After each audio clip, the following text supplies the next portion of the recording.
We just want to bring our viewers here up to date on what's going on in Washington and some of the protests surrounding the certification process of the U.S. presidential election. Congress has been forced to recess from that vote certification process.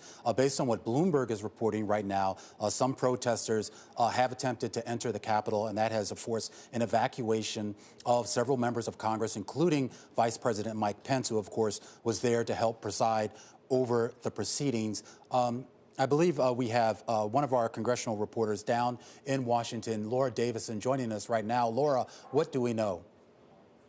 There was a lot of commotion on both chamber floors, House and Senate, just a couple minutes ago, where they basically have locked everyone down. They've told people to stay who are in the chambers to stay there. Reporters are locked in galleries.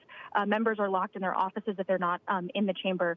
Unclear exactly, what the situation is, but there's reports that there have been some protesters who have breached the building, and Capitol Police are working to control the situation. Pence, just a few minutes ago, was pulled off the Senate floor, he being, of course, the highest-ranking official in the building right now. So a lot of confusion, a lot of commotion. Both the west and east barricades on the Capitol were breached, within the past hour or so. So a lot of difficulty getting the situation under control. And Laura, I'm sure it's hard to discern exactly who and what and why, but we know that there were Trump protesters, well, those in favor of Trump have been gathering earlier. Is this who we understand has been breaching, going in through the scaffolding outside the Capitol? And of course, this is always going to be a day of theatrics, but do we understand the real gravity of the situation? Yes, I mean, this is something that, it looks like it is Trump supporters doing this. Just a statement from Steve Scalise, who's the #2 House Republican right now, saying, United States Capitol Police saved my life. Remember, a couple years ago, he was shot while out on practicing for a congressional softball game. He said attacks on law enforcement officers trying to do their jobs are never acceptable, period. We can passionately protest without being violent.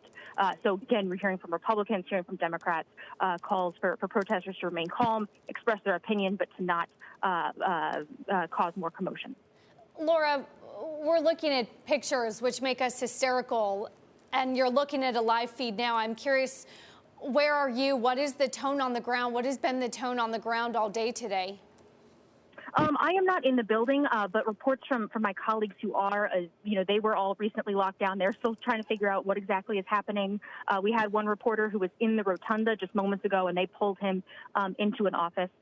So everyone's just kind of trying to figure out, what the situation is and how long they may be there. This, of course, delays the proceedings, which, could extend, into the evening without delays.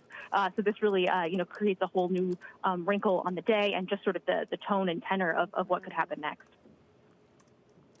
All right. We should point out here, Laura, Donald Trump, the president, is tweeting now about what took place a little bit earlier when Mike Pence began those proceedings, said that Mike Pence didn't have the courage to do what should have been done. Although, again, those are Trump's words exactly as he tweeted them. The tweet is a little bit longer. You can read it if you want. Laura, right now there is I guess, some general concern here about the democratic process, about not only how the elections were carried out, but, of course, the process of which we get from November 3rd to the inauguration here. Is there any sense here that once we do finally get to Inauguration Day and presumably Joe Biden is made president, is there any sense here that there will be any sort of cooperation amongst the two parties going forward, or should we just expect this type of division, this type of animosity for the next 4 years? It's always safe to bet on animosity in Washington. There is some hope that there are some areas that Biden has selected, infrastructure being one, more stimulus, sort of this, $2,000 check issue, which was an issue that was a bipartisan issue, and even some staunch Trump supporters supported, that we could see some movement there, especially while we're still in the health crisis and the economic crisis. But generally, these things revert to the mean, and we see sort of partisanship rear up again.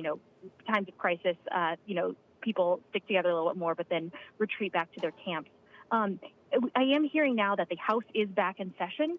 They are continuing with their process. Unclear yet what the Senate is doing, but at least on the House side, things have appeared to resume the proceedings there.